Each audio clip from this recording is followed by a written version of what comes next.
赵先生，您不能闯进去，见律师是要提前预约。撒手！赵先生，你这样我要叫保安了。别拽我！小三，没事没事，没关系啊，没事。别拽他呢。陈律师，甭管您多忙，我这案子非您接不可。哎呀，赵先生，你也真是有点奇怪。不就一重婚罪吗？最多也就判你2年，你委托谁都一样。我又这么贵，您何苦呢？别介呀，我知道您厉害呀，我还看出来了，那俩女律师跟您关系不薄，对不对？这案子就得是您，不，这都被你看出来了啊！我这帮水有点浅了呀，是不是？来来，进来进来，赵先生。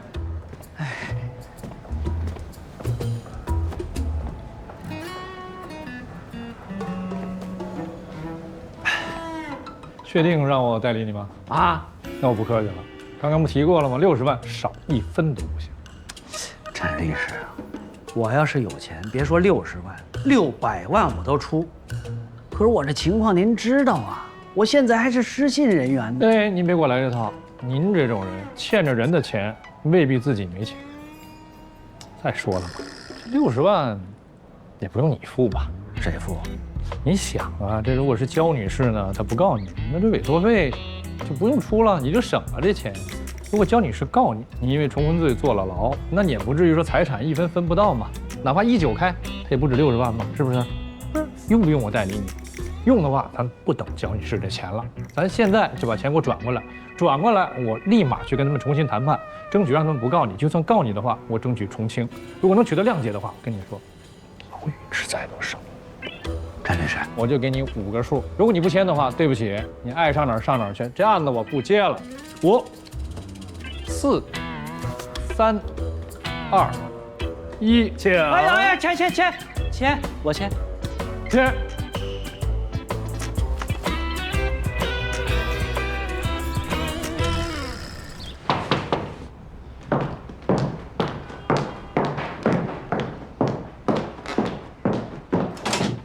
哟，陈无良来了。嗯，哟，这是什么意思啊？这第一次来你们所嘛，为了表达诚意，专门选了一花篮。你当事人呢？哦，这儿呢。哎呦，赵先生您好，啊，进来。哎，不是您这放门口就行，谢谢您啊。这不光有花篮啊，我跟你说，我这儿还有锦旗呢，我来给你看看。来，陈叔，你这么大岁数了，成天没点正形，什么意思啊？什么没正形啊？咱俩上次打配合，把这何巧慧的案子赢得那么漂亮，咱不得给自己颁个锦旗，表扬一下咱俩表现好啊？那我说咱俩是史密斯夫妇，你说我没有 Peter 帅，那我就选邦尼克莱。挂办公室吧，好吧？别，放回去吧。要不咱们聊正事儿吧？乔女士不还没到呢吗？啊，这样，赵先生您先坐，那个邱律师去接赵律师了，马上就到。紧张，没事，您可以适度的转转椅子解压。不是他喜欢这意思。赵女士这边请。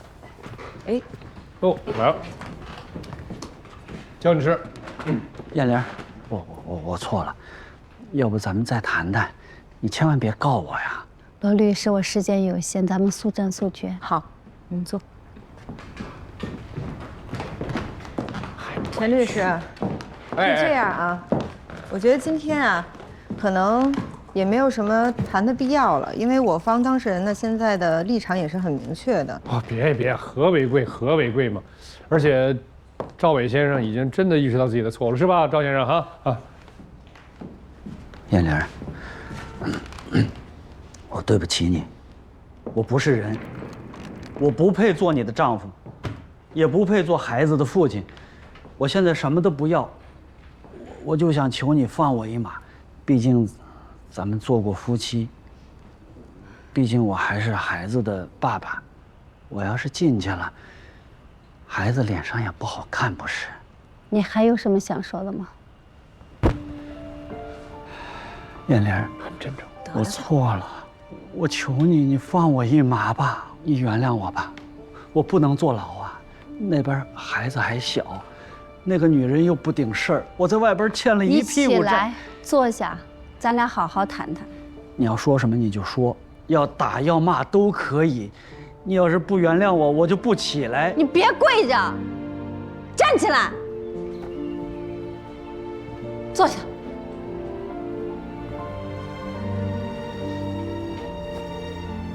你像个男人一样，跟我好好聊聊。赵伟，你知道我条件不好，腿有残疾。从小我就觉得这个世界上不会有人喜欢我，所以我特别自卑、懦弱。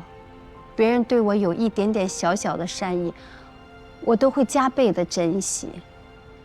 直到遇到了你，虽然咱俩在一起生活的日子不长，但是你给了我关爱、温暖。你让我懂得生活可以换种活法。这么多年，虽然你不在我身边，但是我一直怀念着你给我的那段美好的日子。我也怀念。18年，赵薇，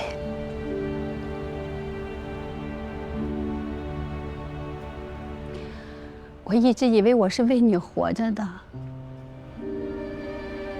我想，我只要够努力，创下一份家业，等你回来，把这一切再交到你手里。但是后来我才发现我错了，我不是为你活着，我不是为别人活着，我是为我自己活着。活着活着我就强大了。你也很强大。你别说话了，行吗？你听懂了吗？啊，懂。其实啊，我本来不想做的这么绝情。我想给你、给我、给孩子留一份体面，但是你一点一点把所有的一切撕得粉碎。我今天来不是来给你算账的，我是来谢谢你的。我要谢谢你，曾经给了我一个那么温暖的家，给了我一个这么优秀的儿子。我也要谢谢你，让我变得如此的强大。为此我会付出我该付出的，但是你要去面对你该面对的。赵薇，你得长大。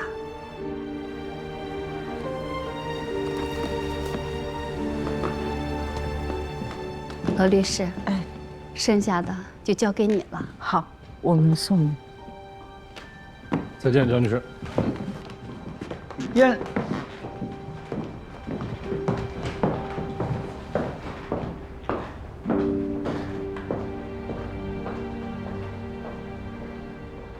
赵女士，您刚才说那段话真棒。我们现在呢，还是想再征求一下您的意见。您有2个选择，第一个选择就是以不告他重婚为筹码，逼他放弃财产分割的要求，让他净身出户。这第2个选择呢，就是告他重婚，让他受到法律的制裁，但是您的财产也会被他分走一部分。第2种，陈律师，咱接下来该怎么办呢？看看你把这么好一个女人给逼成什么样了！她刚刚走的那么坚决，你也看着了，她肯定要告你重婚罪的呀。告他重婚？对的，该分的分给他，那都是我以前赚的，以后我照样可以赚回来，送他去他该去的地方。明白。那咱们接下来呢，就把精力全都放在刑事部分上。至于前景呢，我给你交代过了，法律后果你肯定是逃不了的。你现在就好好表现，让他可以原谅你，这样没准能轻判一些。好好，我都听您的。谢谢你们2位。应该说的，来。这女人要是自信起来，气场全开，倒是这陈无良啊，又让她赚了一笔。你说怎么她到哪都能吸出水来呢？回来了，罗律师。我刚才看到焦女士走得特别坚决，赵先生你也看到了，哐当不就跪到那儿，真的是诚心诚意的道歉。所以，咱帮着争取个机会见一面呗，聊一聊好不好？您确实是也看到了，这还怎么谈呀？这只能是法庭上见了。罗律师，我求您了，哎呦，要不你帮我求求情吧？张先生，你也别为难罗律师了啊！你想说什么、表达什么，我都清楚。这个后边事儿我跟罗律师聊，您就回去等我消息好吧？哎，好，放心，拜托了，拜托了。走，来。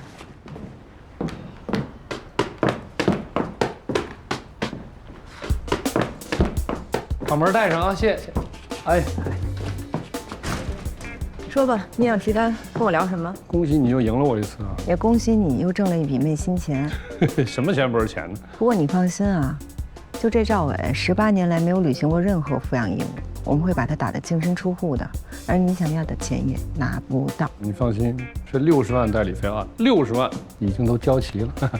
最后一句啊，再说一下，替我转告一下这个焦女士，我方愿意接受少分割财产，但是你们这边能不能帮着签个谅解书？1/3、1/4，把债还了行不行？不是陈说闹着玩呢，你又不是不知道我不能替当事人做决定，我试着帮你去跟焦女士传达一下。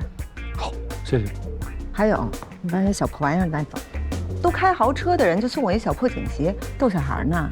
这也是吃过见过的好吗？这跟吃过见过有什么关系？这是情趣，真是。哎，还是很抗拒。耐心。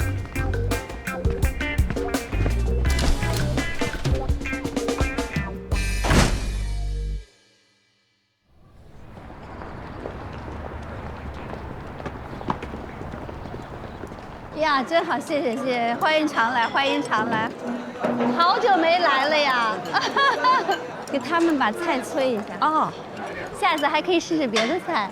好的好的啊，元旦快乐啊！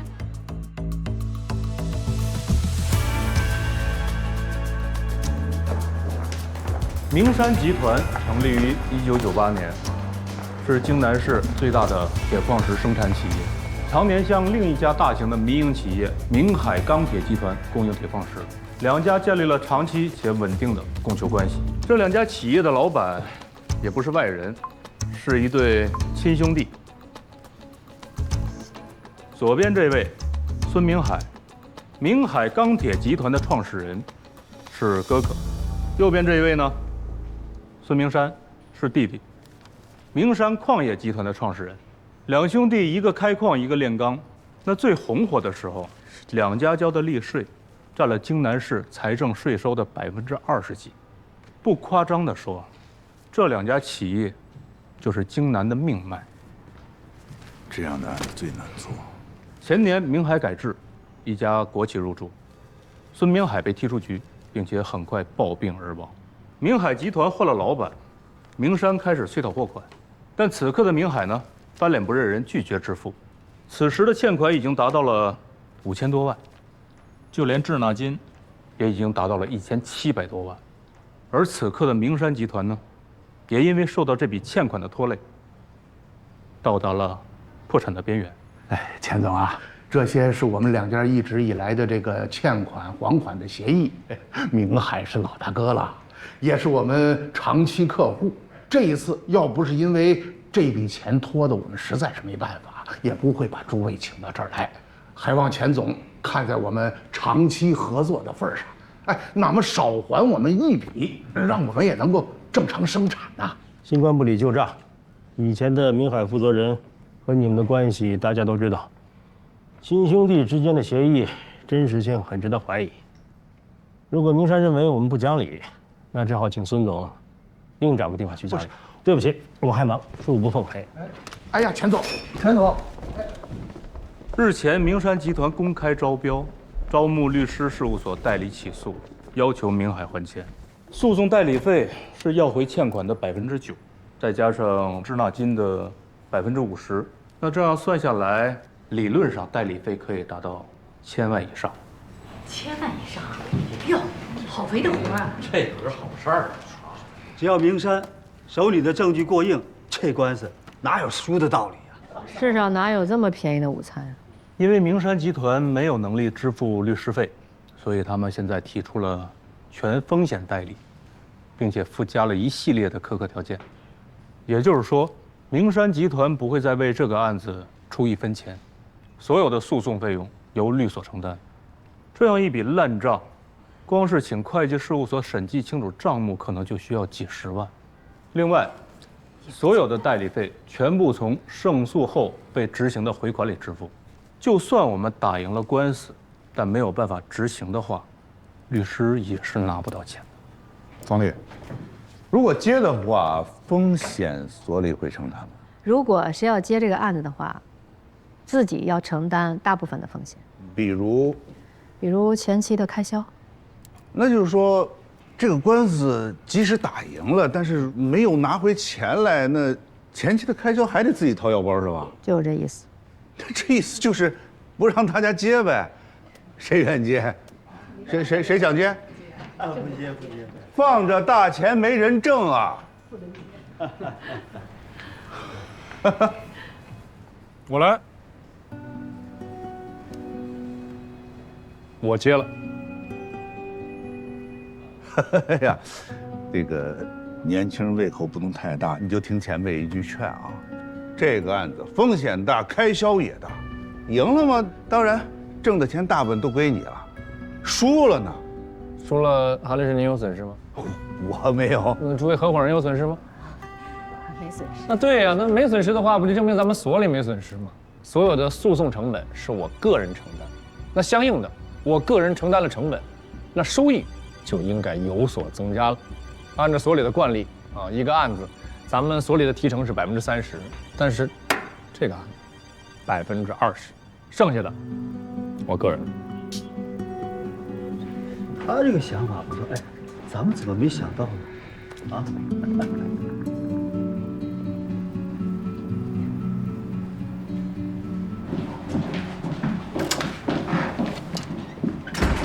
哎呀，这个小子啊，不知道天高地厚。这就是他的特点。当初我也是看上他这个特点，我才引荐他。咱们所啊太老了，需要这样的新鲜血液。哎，你觉得他这方案怎么样啊？跟您一样，全力支持。虽然我们投了赞成票，但是要全部交给他，我还是有点不放心。那你想怎么办？你去找老韩聊聊。我跟他没话说，要找你找。哎，陶正，谈的。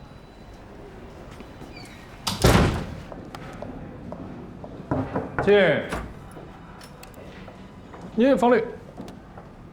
有时间吗？有啊有啊，聊两句。聊。来，坐。方瑞，你先回避一下。挺好的，在我这儿挺用心的。刚才呢，你勇气可嘉，我特别的佩服。真的啊？哎呀，那我太开心了。陈硕，刚才我在会上也说了，所里把这么大一个案子全的交给你，那是不放心的。万一要出点什么问题，那最后还是所里给你兜着。大家呢决定派一个人和你一起打。派一个人。韩律师是不是？老韩，您躺来。哎呀，就是憋得慌。新来的和尚好念经，我们这帮老帮菜，你就靠边站。我当时看他的状态，他就跃跃欲试的啊，所里还真是用心良苦。现在给你一个靠边的机会，你和陈硕一块儿接这个案子。领导，你怎么想的？我怎么觉得是对我们这些新来的不放心，派个人看着我？哎，没有，绝对不是这个意思。其实把这么大的案子交给他吧，我还真是不放心。你去呢，第一，以合伙人的身份全程监督；第二，保证不出什么问题的情况下，把钱也赚了。说实话，我并不知道韩律师有没有打过类似的官司，我怕他拖我后腿。什么案子他都接触过。再说了，老韩可是个老江湖，十足的。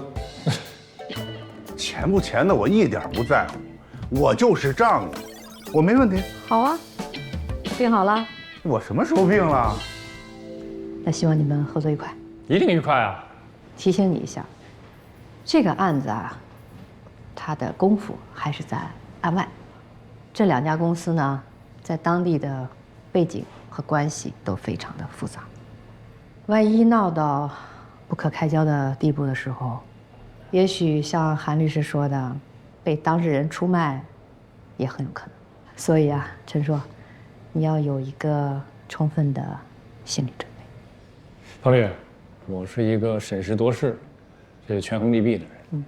那如果真遇到一些什么极端情况的话，我会及时止损，这点你放心。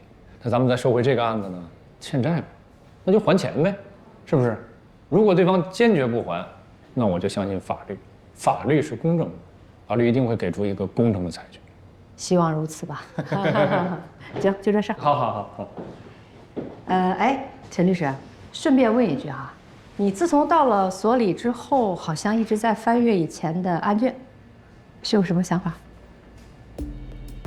没想法呀，我学习嘛。那你看，一个所有一个所的风格，一个所有一个所打官司的路数，我入乡随俗啊，对不对？我到了咱们量证所，那我肯定把咱们这些合伙人打过的所有大案子全看一遍，有利于我业务提升嘛。就说您打的那个官司吧，就是代表东海远洋跟那施耐特，不要提，思路简直是这。我的案子都是老黄历了，不提了啊。以后量证所还是要看你们的。我一定努力。费心了。那我先走一下啊。好，留步。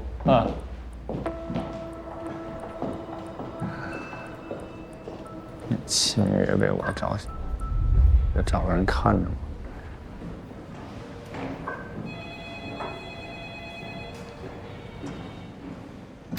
姜还是老的辣，哥，我没逃出您的手掌心儿。哎呀，瞧您说的，这是所里看我成天瞎忙挣不着钱，你吃肉，让我来喝点汤。真的会说。来，那咱们说正事啊。这个诉讼成本，这个审计费、诉讼费，我算了一下，大概就是一半一半。你主打，那诉讼这一块归你，那审计这块我来，你看怎么样？什么意思？你是觉得审计费便宜啊？不是，韩律师，我给你提个醒，审计费它可不便宜。你找一个像样的会计师事务所，把这10来年的账彻底捋一遍，那得花50、60万，加上其他成本全算下来，那将近是130、40万，不少钱。不管是多少钱，都是我来。我感觉有坑呢。有一家会计事务所的欠我的律师费没给，还有人能欠您韩律师律师费？这咱俩这有一段没打对头了，是你坑人能力下降了吗？这哪个律师没有被当事人坑过呀？几十万，拖了我1年多，硬是不给，所以我这次把审计的活我交给他们，就抵这律师费，他们肯定愿意。哪家会计师事务所啊？方中。这京北这好的有名的会计师事务所我都知道，方中我没听说过呀。小所，成立没2年，成立没2年，欠你几十万。那我收回刚才的话，您还是厉害，哥。别，那个兄弟，你就当帮老哥哥忙好不好？就能定。谢谢，不客气。那咱们这个成本这一块咱们就平摊了，好吧？那你看代理费咱们是不是绝对不能平分？你也别怪弟弟我啊，刚刚在会上你不是听到了吗？这案子啊是我个人的，您呢只是来辅助我，所以基于这种情况呢，你要同意的话，那就3期，我期，你呢？没法聊了，哥，聊了不聊了，你这没意思。开玩笑，我3，你7。哎，开玩笑呢，成交啊，好吧。你看这个不知不觉间，3只2只伟大的手又握在了一起。我们可以是4只，更伟大。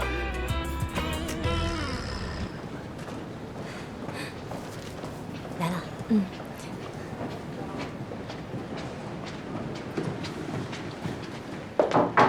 魏总，预约您的客人到了。好。魏成先生您好。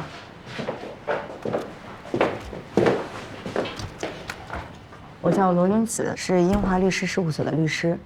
梅大良先生是我司考时的老师。坐。罗律师。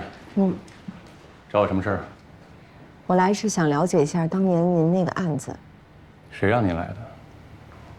梅先生吗？不是，他不知道。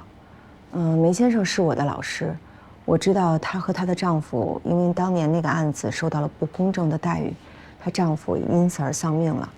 不过梅先生一直坚信，当年的事情不是强奸，而是双方的交易，而您又是当事人。罗律师，过去的事情我不想再提了。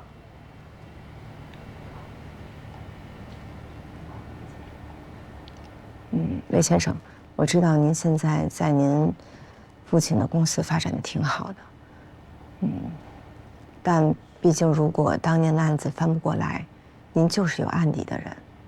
可是如果我们能把事实的真相查清楚，对您来说也是。罗律师，我不想查事情的真相。我10点半还有个会，您先走吧。魏先生，您能不能替梅先生和他死去的丈夫也想一想？毕竟他们俩也是因为当年您的案子才出的事儿。如果你真是为了当年的案子来的，你该问的人不是我呀。我什么都不知道，一无所知。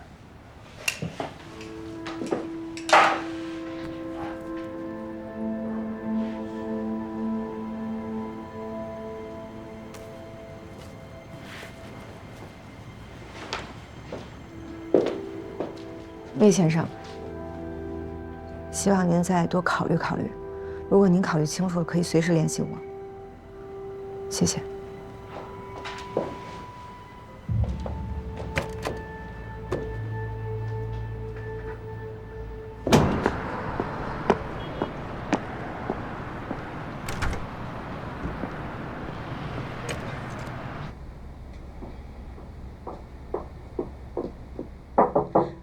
进。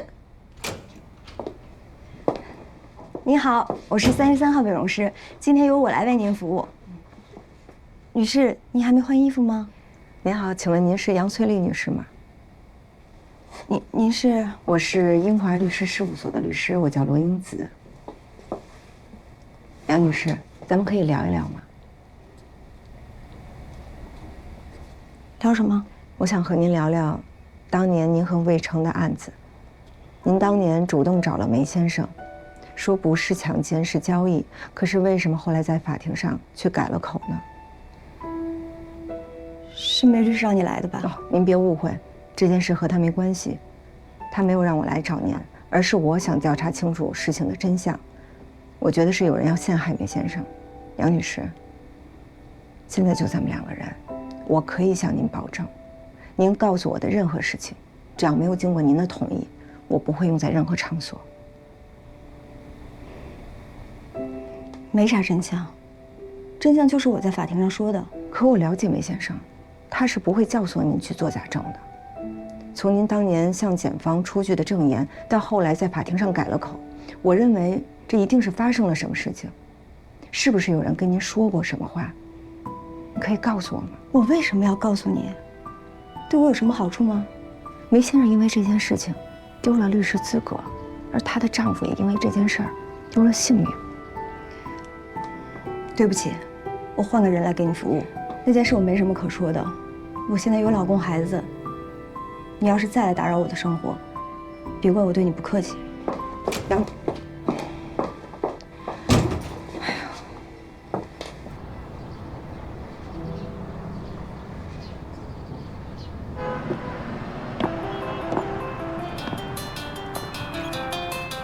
喂，梅先生。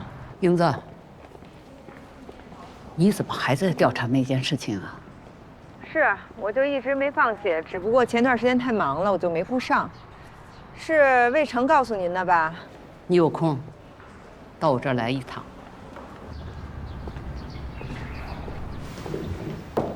梅先生，进。梅先生，哎呀，您看，我给您带来了小礼物啊。站这儿。啊？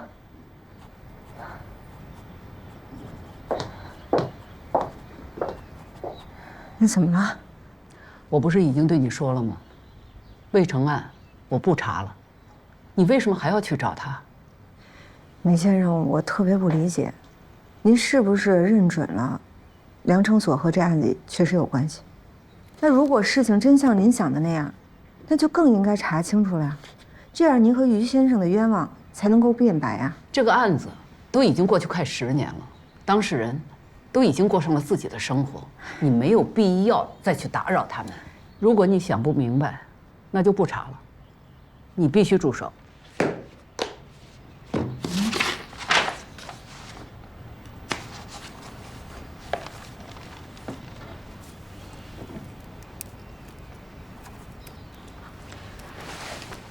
梅先生，我呢，可能是这方式用错了，我答应你，我以后不去找当事人了，好吗？我再看看有什么别的方法，再去调查调查。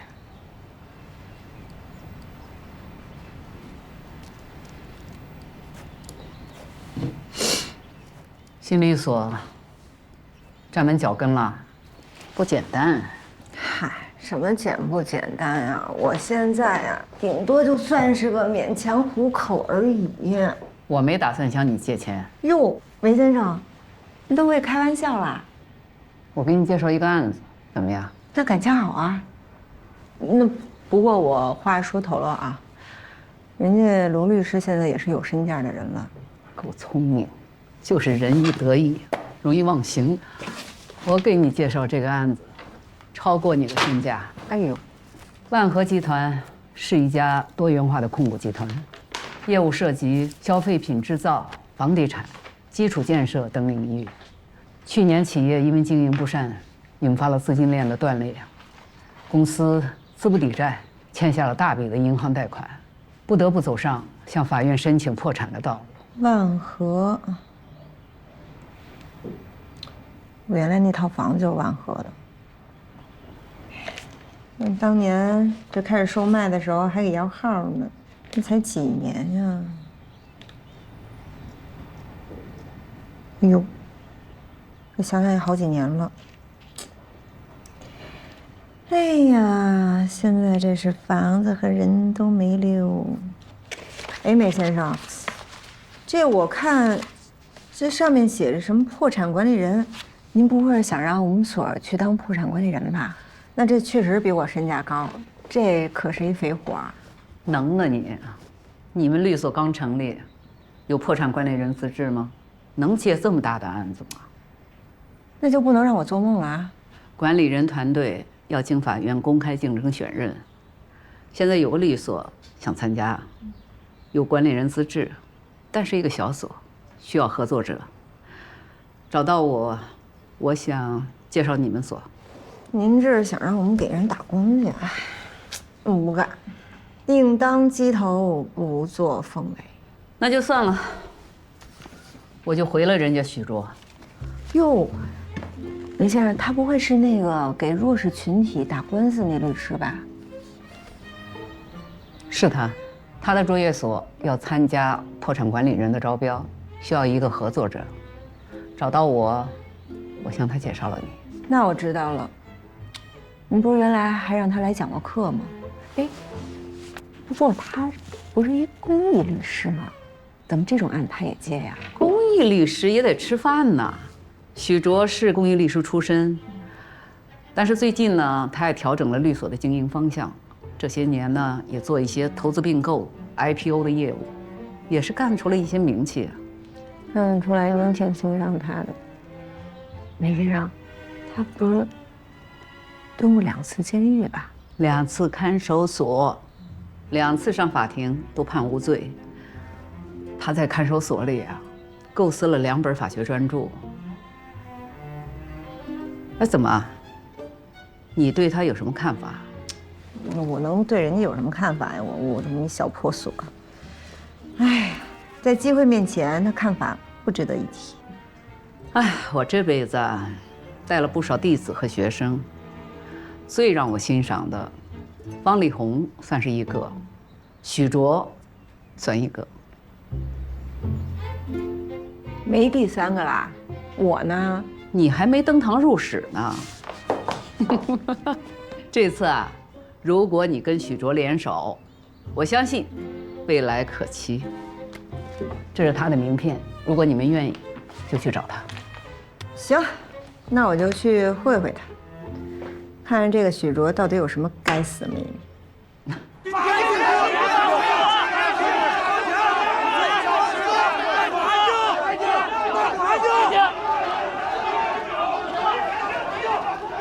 各位工友，集团向各位保证，最迟这个月底先给大家发1个月工资，让大家救救急，好不好？欠了好几个月了，就给1个月的呀？1个月的工资够花吗？大伙别听他的，上个月也是这么说的，到现在1分钱没拿着。他们说了也不算，孙明山呢，任孙明山主任说话。对，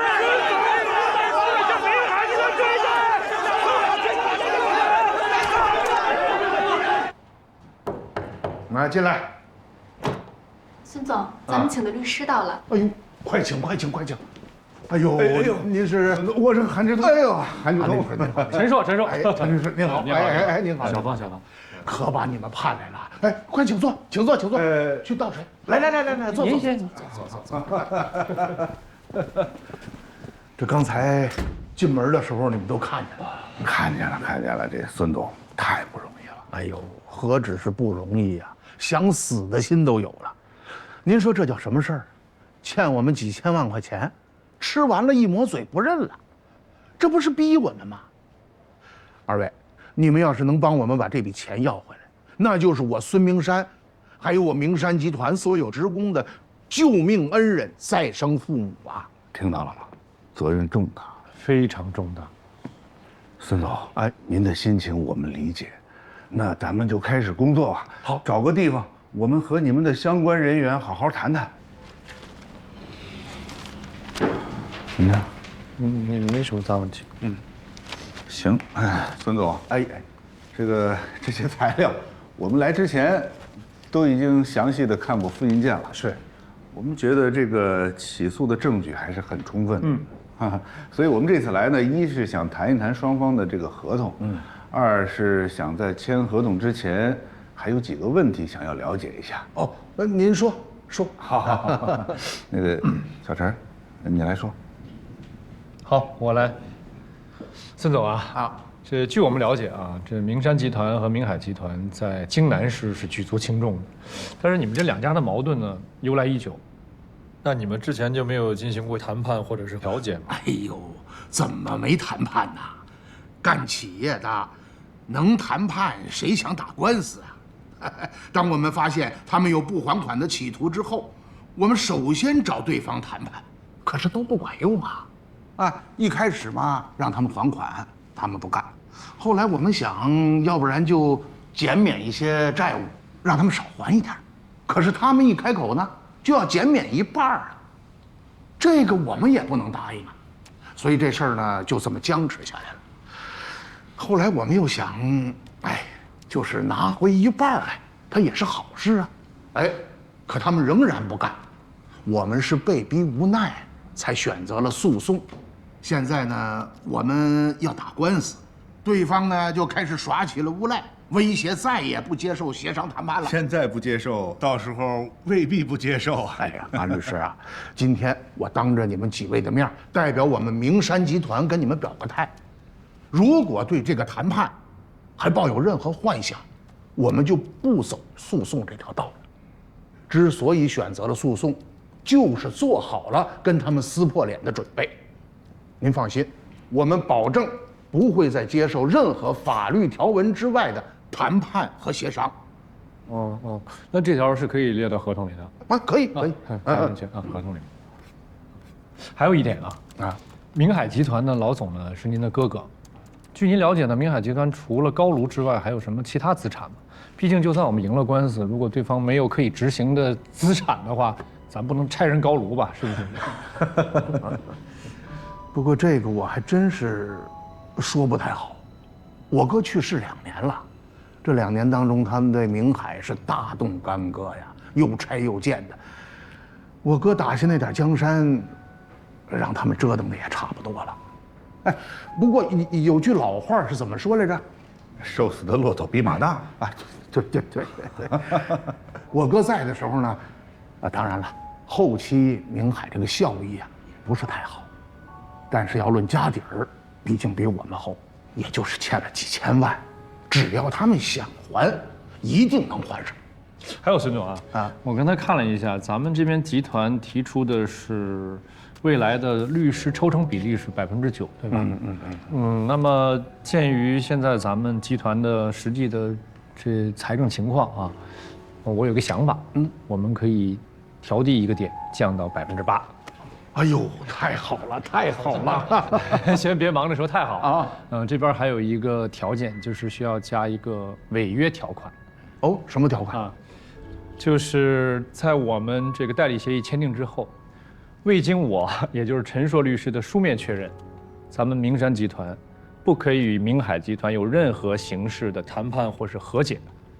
如果违约的话，那就视乎于我们的合同义务已经全部的履约完成了，你们要支付全部的律师费。那么在明海集团向你们支付款项之后，你们要立即支付给我们，是立即。您放心，我们呢让他们害苦了，绝对不会跟他们和解。就等您这句话。那就加进去了啊，这几项啊。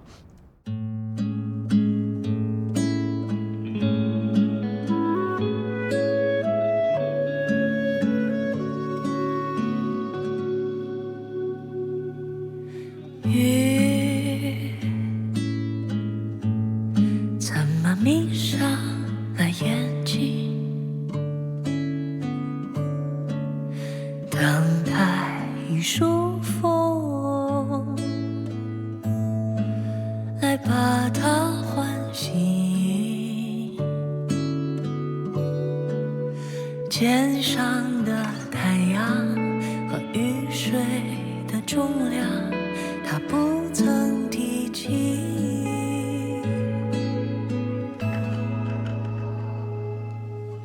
雨飘飘荡荡，不着痕迹，轻语之间，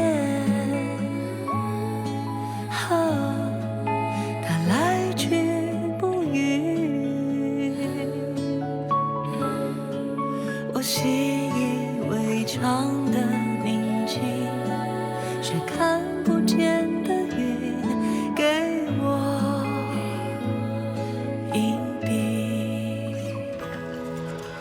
那一片洁白的柔软的云朵，挣脱着风和雨，晴和阴的诉说，在明暗间来回的沉默的穿梭，一点微光会让它穿透。那一片爱情的口中的云朵，微笑那人世间的苦涩与过错，它懂我所有的笨拙和执着，在我们的前